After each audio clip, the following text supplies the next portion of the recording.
But Rasul sallallahu alayhi wa sallam tells us, I want you to listen to this beautiful hadith, which is in Bukhari and Muslim.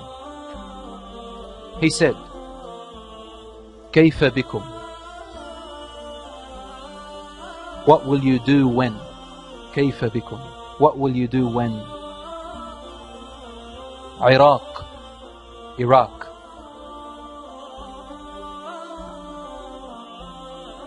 منعت العراق قفيزها ودينارها. When Iraq is denied its currency. The قفيزها is the old currency of Iraq.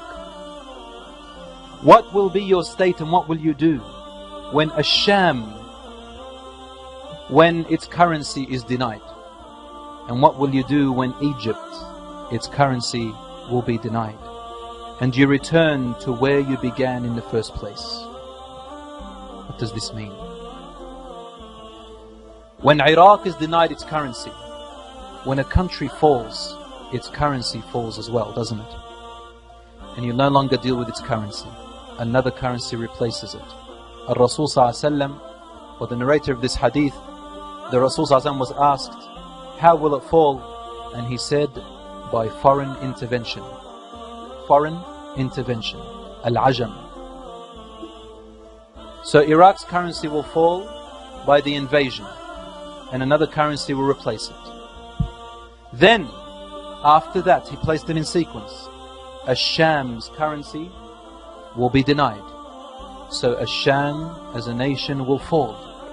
Again, another currency will replace soon, and it has to be by a foreign intervention. Currently, we see only one part of it, inside. It's a bigger picture than what you think. Yes, this is one part of it. Yes, there are oppressors. There is an oppressor in there. Yes, there are oppressors. Yes, it is there. However, it is one of the rocks, one of the plots within the bigger plan.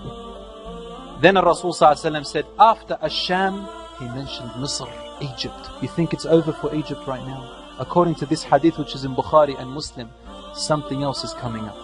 When a currency of a nation falls, it means that the country itself falls and there is an invasion, as Rasul sallallahu alaihi wasallam mentioned over here. It's not happened to Egypt yet, but this seems like the sequence that Rasul sallallahu alaihi wasallam is informing us about it. He also said in another narration, this hadith by Abu Huraira, تُنْتَهَكُ ذِمَّةَ اللَّهِ وَذِمَّةَ رَسُولِهِ. What does this mean? ذِمَّةَ Allah, meaning the Romans or the non-Muslims who used to exist at the time of Islam, when Islam ruled for more than 1,000 years. There were non-Muslims who lived in the lands of Islam, and they were called dhummis, meaning the ones who are entrusted to us. They lived in our lands and we gave them the right to live in peace, and they had to pay something in return for our protection of them. But not the Muslims. Muslims pay zakat. They had to pay this thing called jizya, which means that will protect you, provide you. Today they say tax, we call it jizya for the non-Muslims who live among us.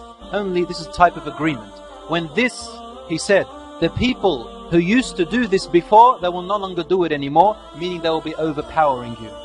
And these are the types of people who will invade you. Now these are the facts, and we see it today. What has happened to Iraq is not something that anyone can deny. And what is now happening in Asham is both intervention within and outside. And it is yet to come. Asham, however, is totally different to the rest of the world. It is different to Iraq. It is different to Egypt. It is different to everything. Asham means Lebanon, Syria, parts of Jordan, Palestine. They call it today Israel. I'll call Israeli territories are in there. Palestine and parts of Turkey. This was Asham. And you know when after World War I, what happened? They divided Asham. They concentrated on Asham to divide it into different states, each one with a flag. And they turned the Arabs and Turks against each other because we were once one nation. It was called the last Khilafah al-Uthmaniyya, because we became materialistic and our pride of lineage and our pride of nationalism and our pride of racism crept into us. This was the best way to plot and plan to break us apart.